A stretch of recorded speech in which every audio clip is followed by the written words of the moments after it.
Good morning to all. આજના વિડીયોમાં આપણે શીખીશું ગાલા ઇંગ્લિશ સ્વાધ્યાય પોથી ધોરણ 5 અને સેમિસ્ટર 1 તથા પાઠ નંબર છે 5 અ બ્યુટીફુલ બોન્ડ. તો સૌથી પહેલો પ્રશ્ન છે કે કવિતામાંથી આપણે જવાબો શોધીને લખવાના છે. તો અહીં પહેલાં છે કાઉન્સમાંથી યોગ્ય શબ્દ પસંદ કરી શબ્દોનો અર્થ લખો. તો પ્લેમેટ, પ્લેમેટ એટલે કે મિત્ર. તો હોમ, હોમ એટલે ઘર. ફૂડ તો ખોરાક. પછી છે ક્લોથ્સ તો કપડાં. ગોડ તો ઈશ્વર. આગળ છે કવિતામાંથી રેમિંગ વર્ડ શોધવાના છે. તો ટ્રીઝ તો બીઝ, ધેર તો વિયર, મધર તો ફોધર્સ. પછી છે સિંગ તો એવરીથિંગ. આગળ છે કવિતાના આધારે શબ્દો પૂર્ણ કરવાના છે. તો પેલું છે FATHERS ફેધર્સ એટલે કે પીછા. પછી છે BUTTERFLIES બટરફ્લાઇઝ. પછી છે GROWING ગ્રોવિંગ.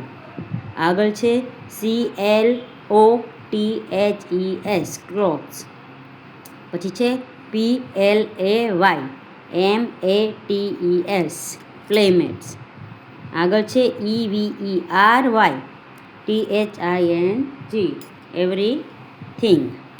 પછી છે પ્રશ્નના ઉત્તર લખો. તો પેલું છે why should we pre to God. આપણે ભગવાનને શું કામ પ્રે કરવી જોઈએ, પ્રાર્થના કરવી જોઈએ? તો જવાબ છે we should pray to God for everything that he has given us. 2 નંબરનું છે when do you pray to God. આપણે ક્યારે પ્રાર્થના કરવી જોઈએ? I pray to God in the morning and bed time.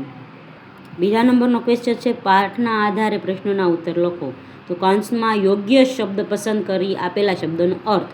તો પેલું છે વંડર એટલે કે આશ્ચર્ય, હિલ એટલે ટેકરી, હોલી એટલે પવિત્ર.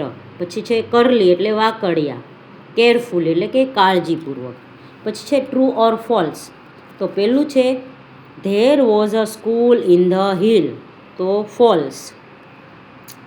The path went through trees of pine and pear. તો છે ટ્રુ. પછી છે મીના વોઝ 12 years ઓલ્ડ. તો છે ટ્રુ. Meena was alone. તો false. Meena carried a boy on her back. તો true. The boy was 4 years old. તો true. Meena climbed the hill slowly and steadily. તો ટ્રુ. પછી છે it was raining when Meena climb up the hill. તો false. The boy was Meena's brother. તો true. Meena and her brother were happy. True. Meena looked sad. False. મીના's brother was unable to climb up the hill. True. A man thought that his boy was a lord. True.